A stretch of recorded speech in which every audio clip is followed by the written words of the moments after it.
Let me start this video with a story, my dear nerds. When I was around 8, just a small little Vlad, I had a dream.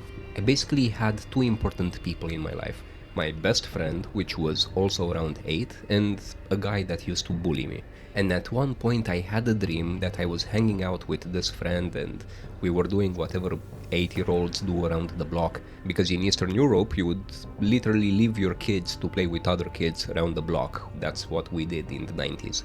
I was playing around with this kid around the block, and at one point I saw a neighbor lady that was cutting her bushes, and she turned around and she had the same exact face as my best friend, and she was smiling at me like she always did. And that kind of creeped me out, and I started to look around. Then I saw an old man that would usually play chess outside with his fellow old people, and they both had the same exact smiling face of my very young friend from back then. And of course I freaked out. I was living in an apartment block at the first floor, and I hurried up. I literally ran up the stairs and I started pounding at that door until my mom opened, and I told my mom I was super scared that everyone had my best friend's face and I couldn't understand it. And my mom hugged me and she said, everything is gonna be okay, don't worry. She gave me some of that motherly nurture, and we all remember that awesome motherly nurture. And I looked up at her and I saw that she also had my best friend's face at the time, and he was smiling at me.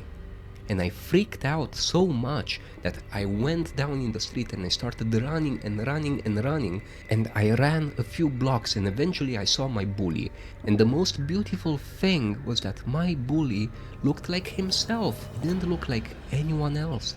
And it's so hard to transcend this into words, but at the age of 8, this dream made me appreciate the unique characteristics of mother flipping different handhelds which have different characteristics than all the 3.5-inch handhelds out there. Almost everything gets released in 3.5-inch screens, but not the TrimUI Smart Pro. This handheld is so freaking special and so different. But before I start, my sweet nerds, help me out by subscribing to this channel. Vlad Nerd is so freaking small and I want us to grow it together.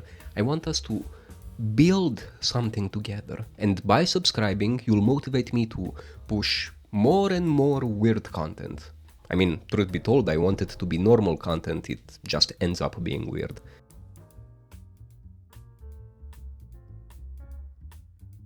I'll be as honest as possible. When it comes to the physical characteristics of the TrimUI Smart Pro, this guy is confusing and, well, for lack of a better word, a very chunky boy. Look at this thickness. I don't think this properly gets translated on camera, but this is mother flipping thick. My phone has a case on and it's almost double the size. Don't let this curve fool you, it's actually pretty thick, but this is a good thing. They managed to pack in a fairly big battery, and this battery lasts. Believe it or not, I'm still at 21 freaking %, and I've tested so many things on this that it's ridiculous. Needless to say, the battery is fantastic. I think this is the most battery enduring device that I have currently. And to add a cherry on top to this, it actually has a real standby. Do you see how it turned on? I accidentally left it in standby for, I think, a day and a few hours. I think somewhere around 26 hours, and it only ate around 12% of the battery. I don't know about you, but I think that's flipping beautiful. My phone eats more battery if I leave it in standby for that long. But yeah, like I said, this comes at a cost. This is not a subtle device. This reminds me of my dad once he started not giving a poop about his diet. Just look at how round this thing is.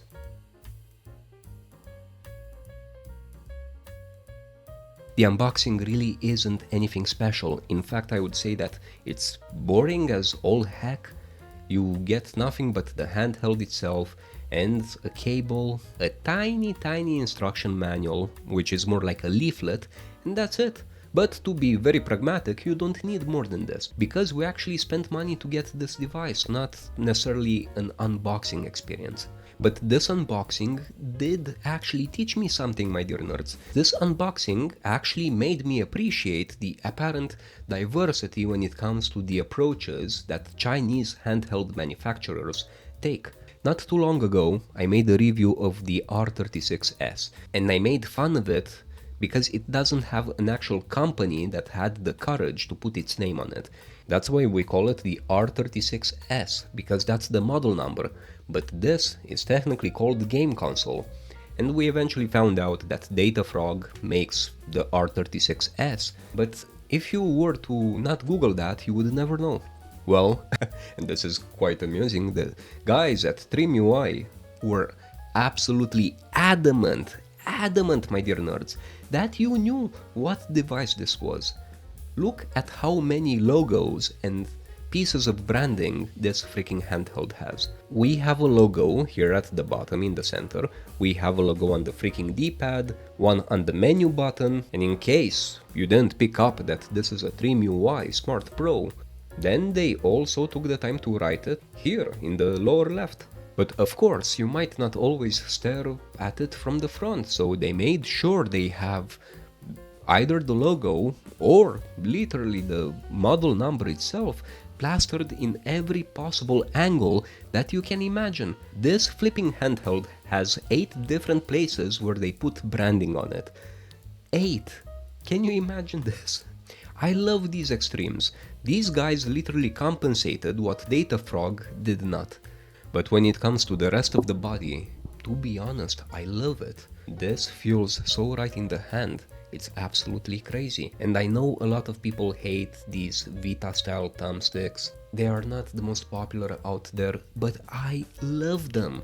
These are ingressed deep enough into the handheld, and this is something that I personally always wanted to see, because that very fact alone makes this device so freaking pocket friendly. And I dare say this is one of the few that I would actually carry in my pocket, because when you carry a handheld in your pocket, the worst freaking thing in the universe is to have those flipping thumbsticks snag on the inner lining of your pocket. I hate it. It gives me anxiety. It makes me want to check the sticks for stick drift.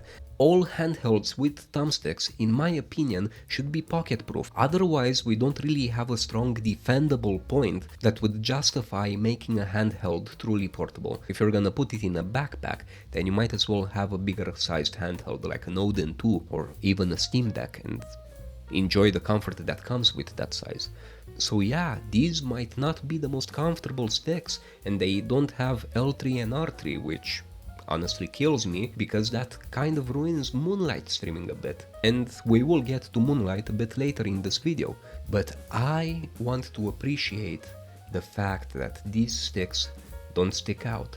And I hope that many other manufacturers do this. Put better quality sticks with L3 and R3, but please do this. And other reviewers also commented on the placement of the L2 and R2 triggers. You know, with some people you just can't win. Some people said that inline triggers, like the ones that we have on the RG35XXH, suck, even though I personally didn't mind them. So these guys put stacked shoulder buttons.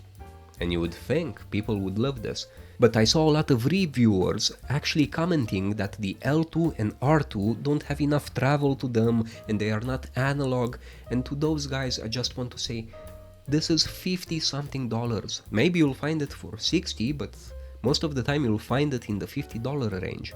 What do you want? You can't expect high level quality at this price. You will have a lot of things that scream, I'm $50. I don't know if this is a common thing, but my button is not straight, and it drives me freaking bananas.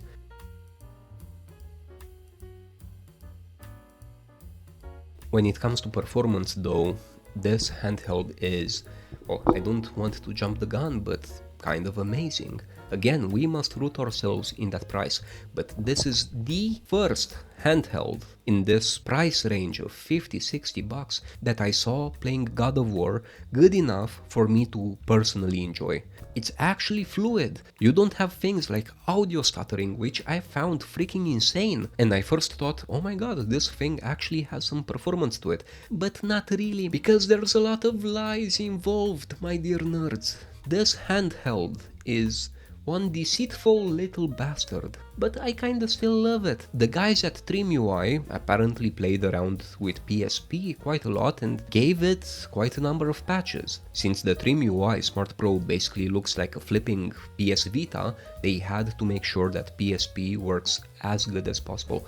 So it does, for the most part. Like I said, God of War runs very nicely, but the second I went in the actual settings of the PPSSPP emulator, I saw that there's a God of War speed hack, which apparently auto-detected my ROM and turned itself on. But I can't be mad at that. You know, people might call it a dirty hack, I call it optimization. What's the end result? The end result is that we can play mother flipping God of War on a $50-something PSP knockoff handheld. And to that I say good job, my little one. Good job.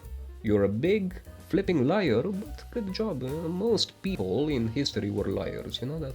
I think this is the one handheld where I enjoyed this experience the most, because the added screen real estate makes it, for a lack of a better word, luxurious and very enjoyable. Way more enjoyable than the tiny screen on the Anbernic RG35XXH. This one is more portable, but this one is more comfortable. And this screen really takes the whole experience to a whole other level. I literally found myself testing Soul River 1 on the Dreamcast for an hour and a half. And I was like, oh, I'm not really testing anymore, I was just immersed. And I can't say the same for something like the Anbernic. And while I enjoyed the Dreamcast version of Soul River 1 on the RG35XXH, I always found myself actively pushing myself to enjoy it, if this makes any sense. I still enjoyed it, I just knew that I had to squint a bit more, I had to put a bit of effort to realize what the small assets on the screen actually are, and that little effort is non-existent on something with a 5-inch screen. But Dreamcast aside, because I know a lot of you don't give two flying blimps about Dreamcast, so we'll put it aside for a second and let's talk about PSP.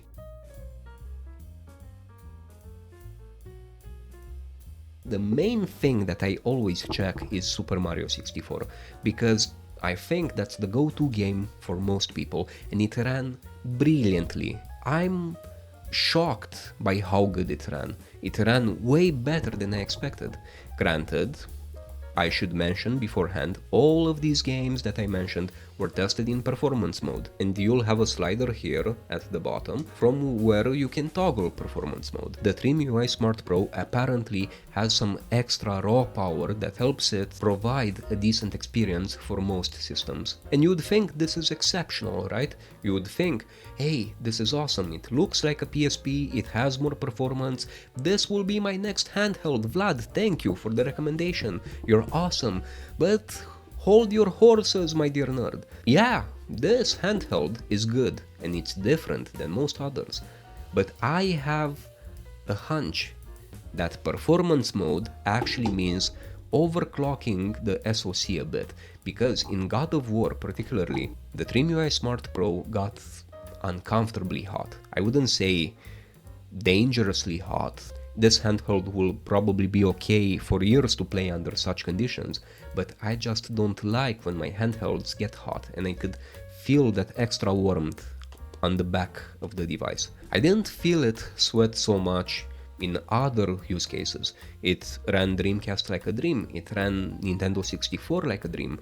I'm not even gonna mention the lower systems because those run amazingly as well. The one big disappointment that I had with the TrimUI Smart Pro is that I really tried to get ports working for this video.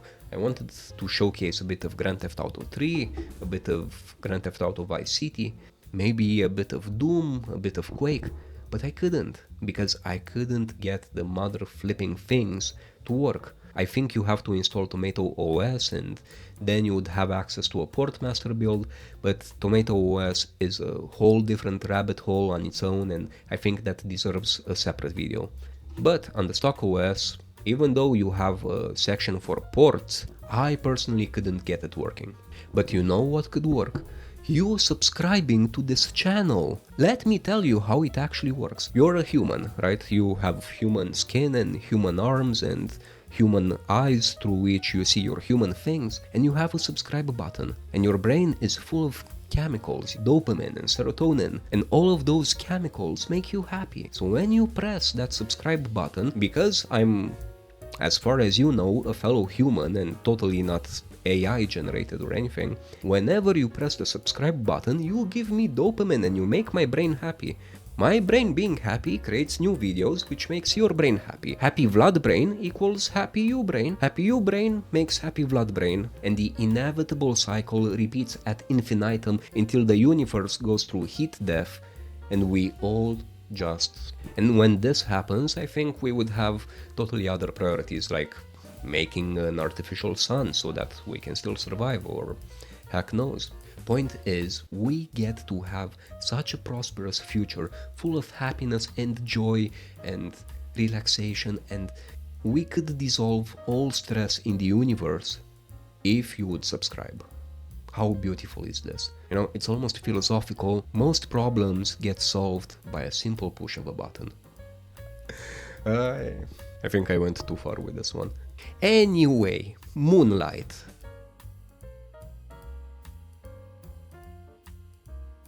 The first thing that I wanted to do when I saw the shape of the TrimUI Smart Pro was to see if it would be a good home streaming machine for the games on my PC, for my PC overall actually. And the answer is complicated, because it technically does the job. Look at this awesome B-roll, it literally looks like a Steam Deck. You can play PC games on it, how awesome is this? Look at me playing Witcher 3. Look how happy Geralt is on this tiny little handheld screen.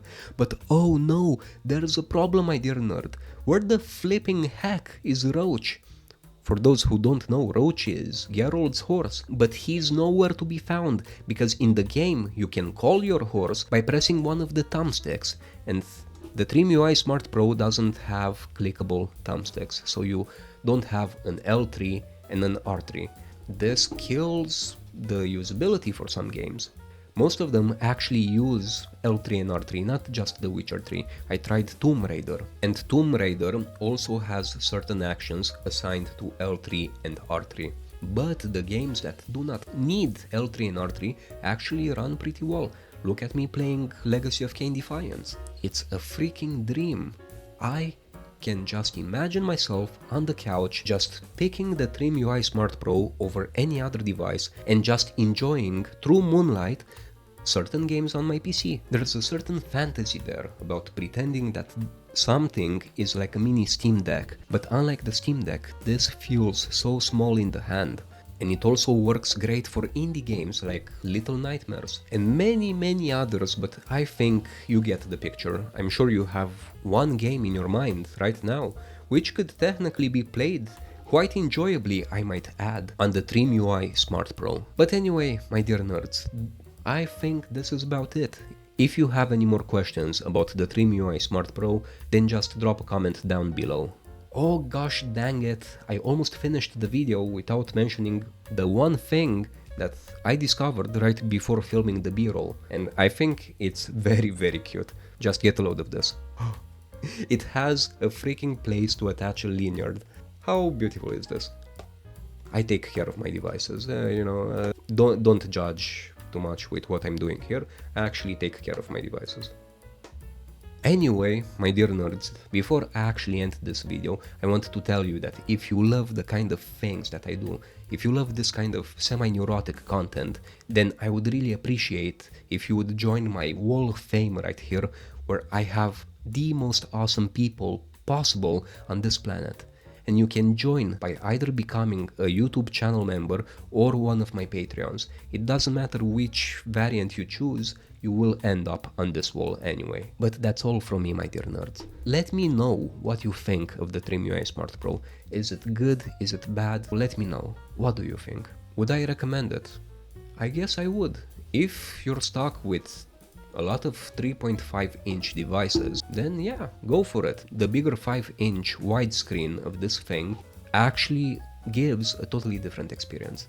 But if you already have something bigger than 3.5 inches, then I don't think you need it. It really depends on what devices you already have, I guess. And it really depends on your use case. Do you see yourself playing a lot of Dreamcast, PSP and systems like that? Do you see yourself using Moonlight and streaming your PC games on it? Because if you don't, you would be perfectly happy with something like the Anbernic RG35XXH, which, even if it has a smaller screen, it has a lot of the same functionality. So yeah, I guess this choice depends on each individual use case. I can't tell you what to do, except subscribe to this channel. Outside of that, you are your own free person with a highly developed sense of free will. Well, I'm just gonna say that dinosaurs went extinct. I think we can both agree on that. And dinosaurs also did not subscribe to Vlad Nerd. I leave it up to you if this is a coincidence or not. It might be, but it might not. The question is, would we take the risk? This is so stupid. See you in the next video, my dear nerd. Bye.